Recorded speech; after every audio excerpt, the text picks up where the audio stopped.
Do you know what's worse than being busy? It's that sinking feeling that you're doing everything that you can. You're working hard, you're staying up late, you're helping others, and you're pushing through. But even with all that effort, you're still not getting ahead. And that was me last week. Storm came through, tore apart my yard, two trees completely wrecked, and another branch was down. One of the trees was our beloved willow tree. It was massive. Now, I'm somewhat capable. I had two neighbors offer to help. My dad even offered to drive down and help when he found out about the tree. And a couple years ago, I would have taken him up on it. We'd gear up, grab some chainsaws, turn the day into a sweaty, exhausting mess.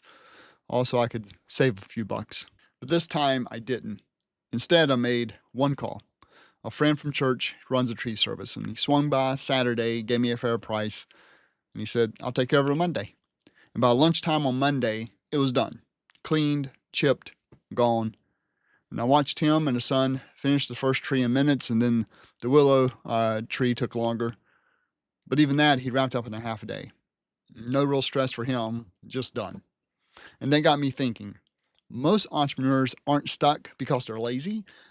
They're stuck because they think they have to do it all. But the truth is that you don't have to be the hero of every scene, especially when someone else already has the tools, the truck, the plan. You ever looked at something and think, I could do that? Because that's typically where we mess up. Because we're not wrong. We could do it. The problem is the voice in our head saying, you're capable. It often ignores the much more important question of, at what cost? Because being somewhat capable can be dangerous. It convinces you to do it yourself, even when it's not worth it. Not because you want control necessarily, but because you feel responsible. Like taking shortcuts or asking for help would somehow mean that you're not pulling your weight. But here's the hard truth. Just because you can do something doesn't mean that you should. It doesn't mean it's smart to do. It doesn't mean it's your best use of time. What would have taken my tree guy 4 hours would have taken me and three others at least 12 hours. That's 8 man hours for him and his son versus 48 hours or more. And we'd still be sore, grumpy, and figuring out what to do with all that brush. That's what I mean by the illusion of capability. It tricks us into thinking effort is always better than investment. But one leads to freedom while the other just leads to frustration. You see, you're stuck not because you don't know what to do, you're stuck because you're trying to do everything. Instead, you should only do what only you can do. And here's where it gets worse. When you're always the one stepping in, it actually robs others of the chance to shine. It robs them the chance to serve, to grow, to use their gifts, to be compensated for what value that they bring. So yeah, you might be capable, but just because you can, it doesn't mean that you should. Usually, when you are capable, there's others who are more capable. And while it will cost some money, the time you get back will help you multiply your money by serving others. So, what made my tree guy so fast? Well, it wasn't just his experience, but it was also that he had the right tools for the job. He showed up with his truck, a chipper, safety gear, most importantly, a plan. Meanwhile, if I tackled it myself, I'd spent probably half the morning just figuring things out, sharpening a chainsaw, trying to figure out where do I even start. But when someone has the right tools, like a chipper, and knows how to use them effectively, it's a game changer because they know which tool is best. They've done it so many times. They know what they need and have planned ahead to have all the tools available to them for whatever the situation brings their way. And that's what can be overlooked as a freelancer or as a service-based business owner. Thinking that doing more will get you ahead, but often the real breakthrough comes when you let go of the things that someone else can do better, faster, and with less friction. You see, it's not about outsourcing everything. It's about being wise with your energy. And when you offload tasks that drain you, you gain time and focus to lean into your strengths. And it's not a weakness, it's actually a strategy. My tree guy showed up, executed, and he left. He got paid for being the right person with the right tools.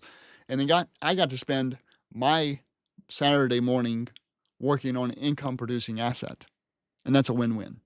but it only happens when you stop trying to DIY every detail and start internalizing the fact that time is greater than money. But here's where most guys miss it. We tell ourselves, no one else can do it like I can. But what if that's not true? What if someone out there is already set up to solve that problem faster and better than you ever could? But what if they could only do it 80% as good as you? Because let's be real here.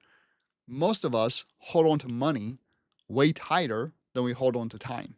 We'll skip the babysitter to save $50, but lose the entire evening. We'll spend 3 hours Googling solutions for a $99 problem. And we'll DIY ourselves through something that we hate just to avoid paying someone who loves it. Why? Well, because we're trained to believe that money is scarce and time is flexible. But that's backwards. Money is renewable, but time is not. And when I paid my friend from church to take care of those trees, I wasn't just buying convenience for myself. I was buying back time for myself, time I used to continue to build something that makes me money, time I used to serve someone else, time I didn't spend sweating under the sun, covered in sawdust with blisters on my hands, and poison ivy wreaking havoc on my body. I mean, that's the real math. If somebody can do something 80% as well as you, and it costs less than what your time is worth, then you're not losing money. No, instead, you're multiplying it. Most guys don't feel behind because they're broke. They feel behind because they're using all their time on the wrong things. And it's not just costing them income, it's costing them presence with their family. It's costing them their energy. It's costing them momentum or joy. So when you hesitate to delegate or think of spending time to save money, ask yourself, what would I do with that extra hour? I mean, would you use it to serve your clients better? Would you use it to be fully present with your family? Maybe to build something bigger than yourself? Or even to take a purposeful break to be refreshed to tackle the most important things in your business? Because time is the only thing that you cannot earn back. And the real flex is not doing everything, but it's having the wisdom to stop trying to do everything. Because once you do, you can finally start making the strides that you're after for that freedom that seems to elude you. Here's the truth. If you're feeling stuck, it's probably not because you're not working hard enough. It's likely because you're doing too many things that aren't yours to do. To be blunt, you're working on the wrong things. I mean, I get it. You're a dad, husband, a business owner. You want to be strong, dependable, capable. But being capable doesn't mean saying yes to everything. It means knowing what's worth your time and what's not. The tree mess in my yard, it could have been my entire Saturday and likely my Monday evening. But instead, it became a reminder that the path to freedom is not paved with hustle. No, the path to freedom is actually cleared by wisdom. Wisdom to know what to do, and usually, more importantly, wisdom is knowing what not to do. So if you're ready to work less but get more done, and if you're ready to trade exhaustion for efficiency, then I invite you to check out my Work Half the Time playlist. It's full of practical, real-world ways to reduce your workload without sacrificing results. Because you need the right tools, the right mindset, the right strategy, because that's how you get ahead. So I'll see you in the next video.